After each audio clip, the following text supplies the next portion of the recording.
On this edition for Sunday, November 14th, a climate deal on coal leaves big questions. And on the road in Maine, a first-of-its-kind recycling law turns the tables on who pays. And see what sea level rise looks like on the streets of Portland. Next on PBS NewsHour Weekend. PBS NewsHour Weekend is made possible by Sue and Edgar Wackenheim III, Bernard and Denise Schwartz, the Cheryl and Philip Milstein family, the Anderson Family Fund, the estate of Worthington Mayo Smith, Leonard and Norma Chlorfine, the Rosalind P. Walter Foundation, Koo and Patricia Ewan, committed to bridging cultural differences in our communities, Barbara Hope Zuckerberg. We try to live in the moment, to not miss what's right in front of us. At Mutual of America, we believe taking care of tomorrow can help you make the most of today. Mutual of America Financial Group, retirement services and investments. For 25 years, Consumer Cellular has been offering no-contract wireless plans designed to help people do more of what they like. Our U.S.-based customer service team can help find a plan that fits you. To learn more, visit consumercellular.tv. Additional support has been provided by the Corporation for Public Broadcasting, a private corporation funded by the American people, and by contributions to your PBS station from viewers like you. Thank you. Good evening, and thank you for joining us. We are reporting again tonight from Maine, a state we visited in 2020 to see how residents were coping as they emerged from COVID shutdowns. It's been a year of reopenings and recovery here as elsewhere in the country. But as you'll see tonight, not everything Maine is facing now is COVID related. We'll report on climate change and sea level rise in the Gulf of Maine, the arrival of Afghan refugees and the people helping them resettle here, and a new law that changes who pays for recycling product packaging. Our return to Maine reporting will begin after the news summary.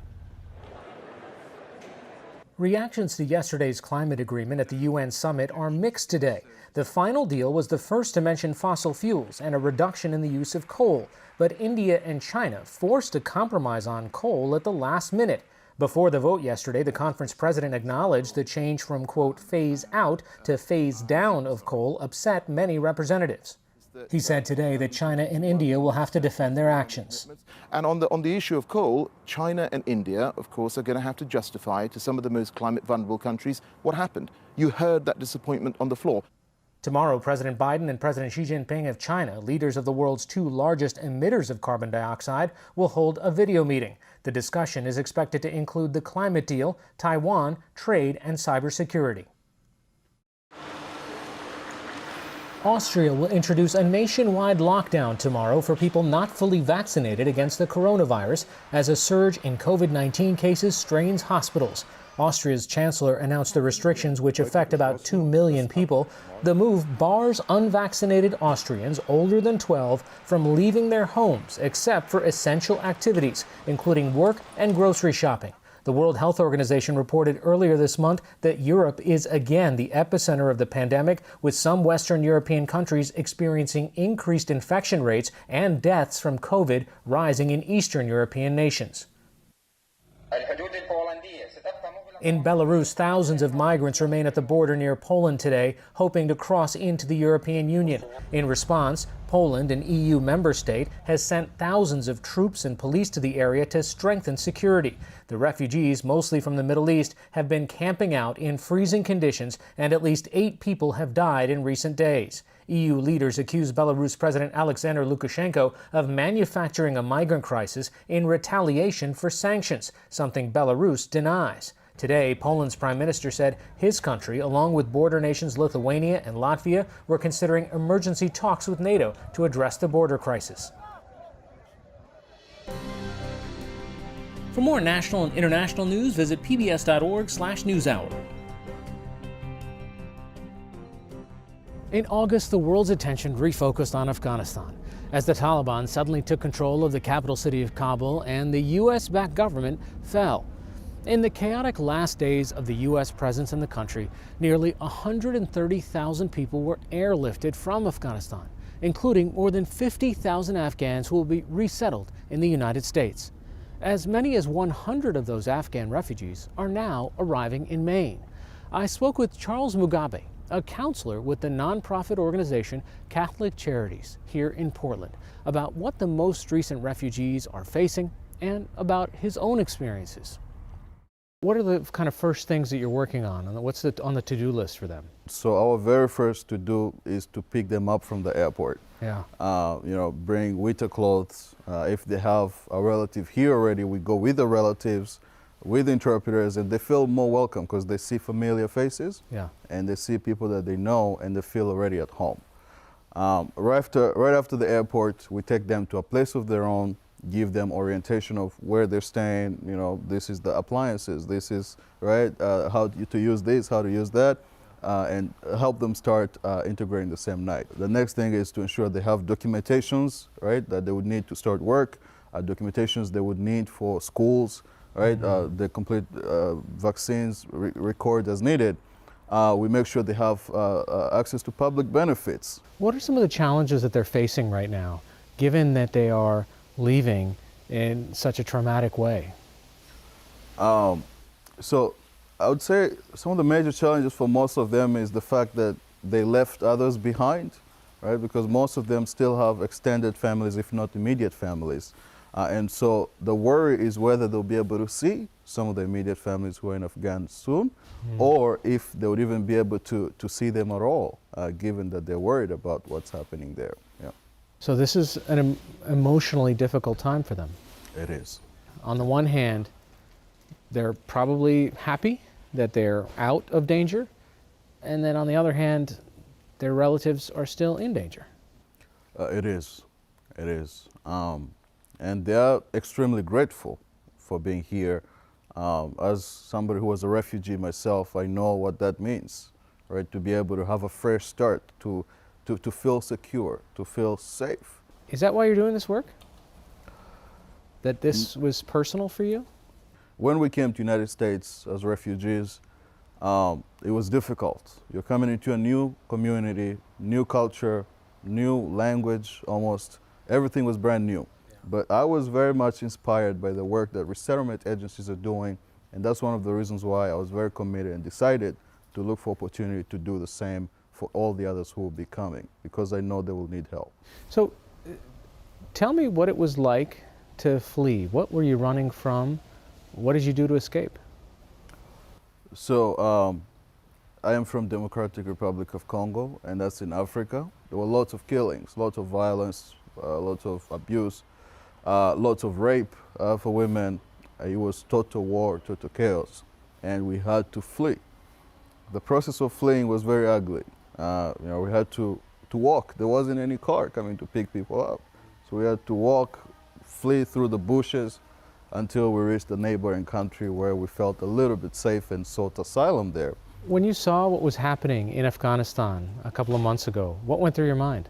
What came to mind was that the world will have to prepare to support the victims that will fall under the war and the conflict in Afghanistan.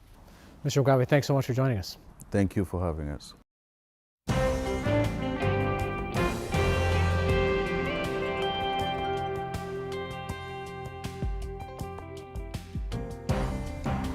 For decades, Americans have been encouraged to recycle. The ubiquitous triangle of arrows can be found on almost everything. For more than a generation, many of us have separated our trash from what goes in those blue recycling bins. But in recent years, there's been a realization that just because that symbol is on the package, or just because you put it in the bin, it does not necessarily mean those products are going to have a second life. In the wake of global changes to the market for recycled material, lawmakers here in Maine passed a new law that advocates are hoping transforms the way the state recycles. As in small towns all over Maine, residents trickle into the recycling center in Ellsworth, throwing boxes in one place, tin, aluminum, and some plastic containers into separate bins. But as in many places around the country, what's being collected here has changed in large part because of a decision made on the other side of the world. In 2018, China stopped taking most recycled material from places like the United States, citing the influx of contaminated foreign trash as an environmental hazard. Before that, China took 70% of America's plastic recycling alone. The decision had a huge impact all over the world. Recyclables piled up, and it cost more in the U.S. to process all the material. In 2019, here in Ellsworth, it led to a big change. Ellsworth stopped recycling glass, several types of plastic, even boxboard like this.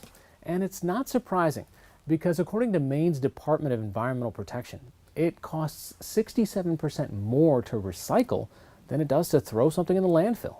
When China said, we're not going to take your recyclable materials anymore, it was a real wake-up call. I think the low cost of sending it to China was propping up a system that really was structurally unsound. Nicole Grahowski represents Ellsworth in the Maine House of Representatives. She says the recycling change caught this coastal community off guard. People had all these bins of materials that they had dutifully sorted and washed, and they came here and they saw signs that said, you know, we can't take this anymore. So a number of them got on the phone to me, sent me emails. Other towns in Maine decided to scrap their recycling programs altogether after the cost of recycling got too high. If you work very hard to sort your recycling and there is nowhere to collect it and then ultimately actually recycle it, then that's a really deflating feeling for people. The outcome is not within the control of you or I as individuals. So Representative Grahowski sponsored a bill to shift the cost of recycling from municipalities to the producers who decide what packaging they use. We can support and restore recycling programs and reduce the property tax burden. The bill was signed into law by Governor Janet Mills in July. It's the first of its kind in the nation. It's so critical that producers step up and take responsibility because they are the ones who are making the choices about the packaging. And packaging is 40% of our waste stream. So if we can get a handle on that, we've really done a lot in tackling the entire problem of what do we do with our waste. The policy is known as Extended Producer Responsibility, or EPR. And here's how it will work. Companies that make products sold in Maine will be required to pay a fee based on how much tonnage of packaging they produce and how recyclable that packaging is. Those fees will reimburse local municipalities for the cost of recycling. The law will fully go into effect in 2027, and the idea is that by making producers pay, they will have an incentive to produce more packaging that can be recycled. We want to do it right and take our time, but we also, municipalities needed help like yesterday. Sarah Nichols is the Sustainable Maine Director at the nonprofit Natural Resources Council of Maine and a champion of the new law. We're just the first domino to fall in the United States, but we can look to our neighbors. There's 5 provinces in Canada that have had this type of program in place, the entire European Union, Russia, China, Brazil. And the easiest way I can explain why it works so well is an example with my kids. So they're really messy at home, and when they got old enough, I expected them to clean up their own messes, and lo and behold, there's less mess in the first place because they know they're the ones who have to clean it up. Nichols points out small businesses in Maine are exempted from the fee, and many major companies publicly support the EPR concept, including Pepsi, Coca-Cola, Unilever, and Nestle. But there is still some anxiety around whether the law could adversely affect businesses in this small and relatively remote state. We are at the end of the supply chain, the end of the trucking routes, and so I just hope that the businesses continue to service and provide goods to our storefronts. Christine Cummings leads the Maine Grocers and Food Producers Association.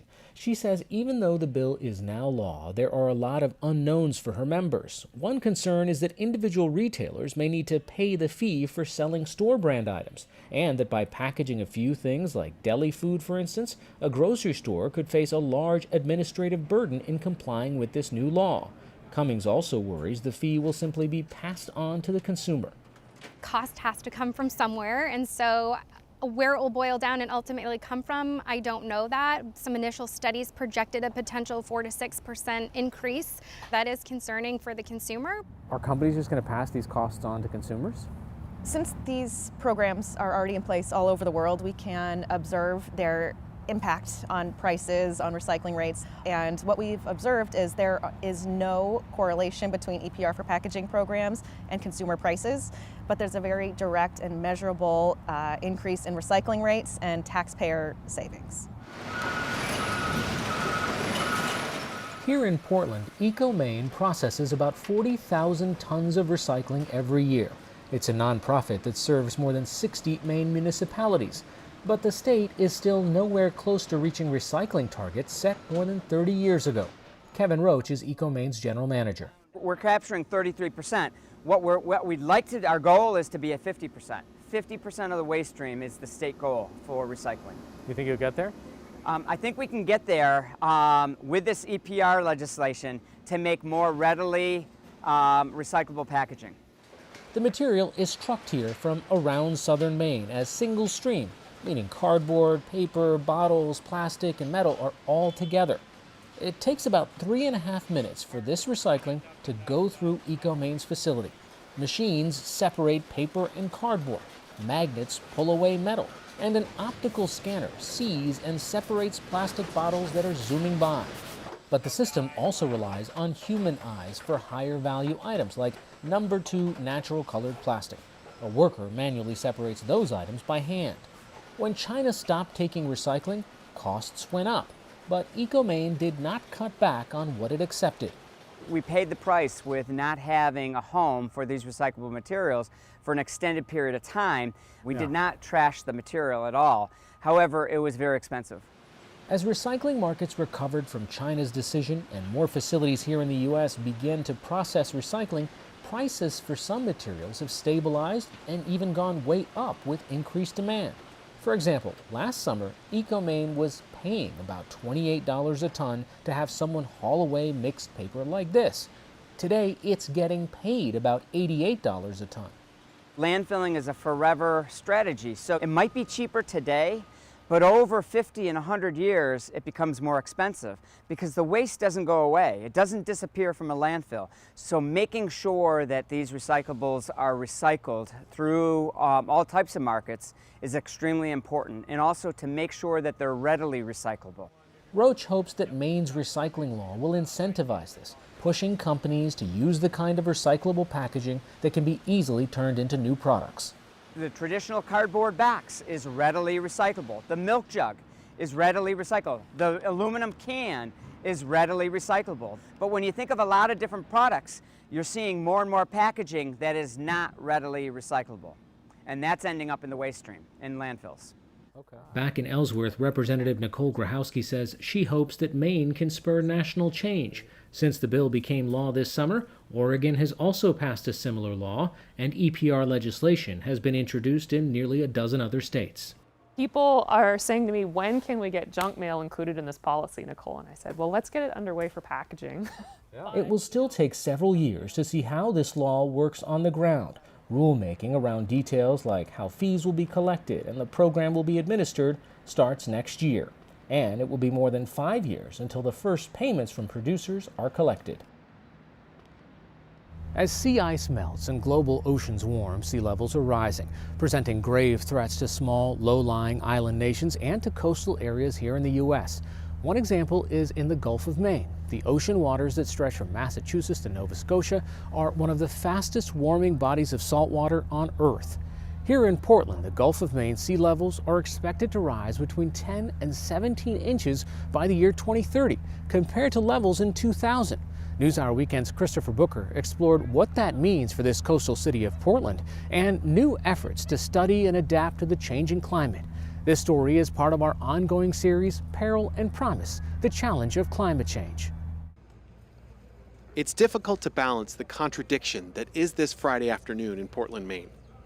November, 48 degrees, light wind, and barely a cloud in the sky. But despite a November day that is as good as they come, the old port is flooding.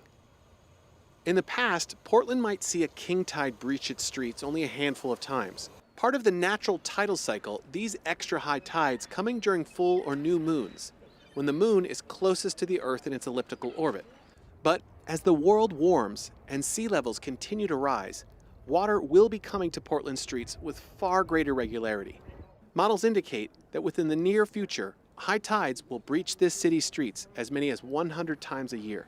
And this is like an 11.5-foot tide. We're going to see much, much more than that in the very near future, and it's going to be happening much more frequently. If that storm lasts... Gail Bonus is the manager of the Municipal Climate Action Program with Portland's Gulf of Maine Research Institute. On this day, she helped lead a procession of local residents from the Institute for a quick glimpse of the city's future. The journey was simple enough. Walk a few blocks, turn onto one of Portland's many piers, and there, on the street, is the result of the day's king tide. So in Portland, we've seen our tidal levels raise 8 inches over the past 100 years. So it's a pretty gradual raise. That rate of rise is about to steeply increase due to climate change. We'll see what we saw today happen more frequently in 2030, so it might happen every month as opposed to just the fall and the spring season. Everything's coming up, not just our peak high water seasons. We're gonna see events like this happening about 100 times a year instead of 10. Getting people to think about climate change in their own communities can be really difficult because climate change can feel like, you know, a distant or far removed issue, whether in space or in time. David Reed Miller is the director of the Climate Center with the Institute, encouraging those in attendance to take photos and post to social media, as well as an online database tracking sea level rise. Reed Miller says the hope is after witnessing the flooding firsthand, residents will begin to drive the conversation. When people can see how this is actually manifesting in their day-to-day life, they can then go to city council hearings. They can then start writing letters to their senators. They can start calling their representatives. It's really important that people get engaged in it and understand how it affects them, because once you have an understanding of how it's going to affect you, you're going to be compelled to act. It is striking when you think about the distant projections of Arctic ice melts, sea level rise in places like the Maldives, versus walking down your street and seeing a noontime king tide flood. Yeah, you know, what happens in one place in the world really echoes across the globe. And the experience that the Maldivians are going to have, that the Fijians, the Samoans, all these places are really dealing with similar issues that we have. You know, we're fortunate in one sense, though, that we live in America. We have the resources to deal with a lot of these issues. You know, a lot of these developing countries don't have that ability. Before joining the Institute, Reed Miller worked as a top science advisor for the Obama administration, playing an integral role in the negotiating of the 2016 Paris Climate Accords. Next, he served in the Trump administration, leading the 4th National Climate Assessment, a congressionally mandated report that's an authoritative assessment of climate science and the impacts on the U.S. Then he came to the Gulf of Maine Research Institute to lead the Climate Center and help study how rising and warmer waters will change the Gulf's ecosystem, economy, and consequently, its culture. What is the Gulf of Maine telling us about climate change? There's a lot of things happening right in our own backyard. And as we talk about, we've got a living laboratory right here. And so one of the biggest things that's happening is that the Gulf of Maine is warming faster than probably about 95% of the world's oceans. Arguably the biggest and most climate-driven piece of this is that the Gulf Stream is changing. The Gulf Stream, you can think about it as a garden hose, right? That's really right now kind of at full blast and bringing a whole bunch of heat from the tropics up to the North Atlantic. But as climate change unfolds, that Gulf Stream, you're kind of twisting the dial on that hose from a jet into a shower. And so what happens then is you have some spillover of that heat and that warm water into the Gulf of Maine. What does this portend for the immediate future? You know, we're seeing a lot of species shifts underway. You know, this whole waterfront, this whole coastal community, so much of it is driven by what we can commercially harvest and grow with sustainable aquaculture in these waters. And we need to be prepared for and understand what changes are underway in the ecosystem out there. And these changes are happening, not in 30 or 50 years, but right now. And Reed Miller says it's crucially important that all of Portland understands this. And so we need to engage directly, not only with the municipal leaders, but the residents, the fishermen, the local business leaders, and present them with, frankly, information that they may not want to hear. We don't do science for science sake, right? We do user-driven science. We know what the cause is, we know what the solutions are, and now it's just a matter of mustering the political will to actually make it happen.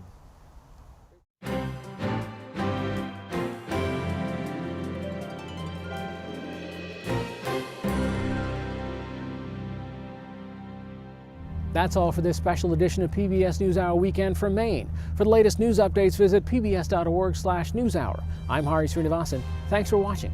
Stay healthy and have a good night.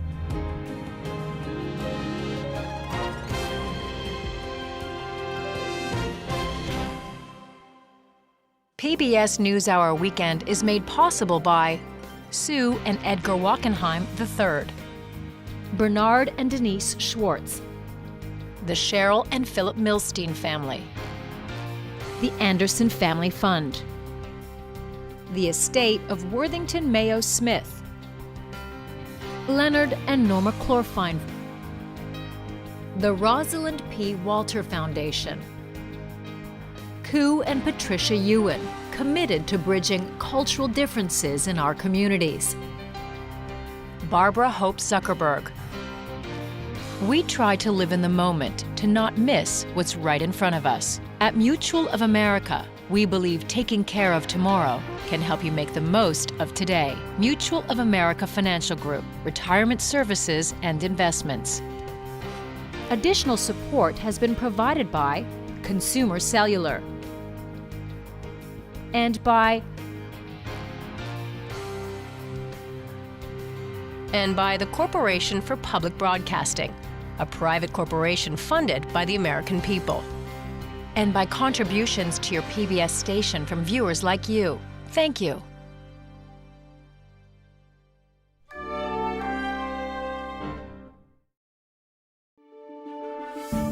You're watching PBS.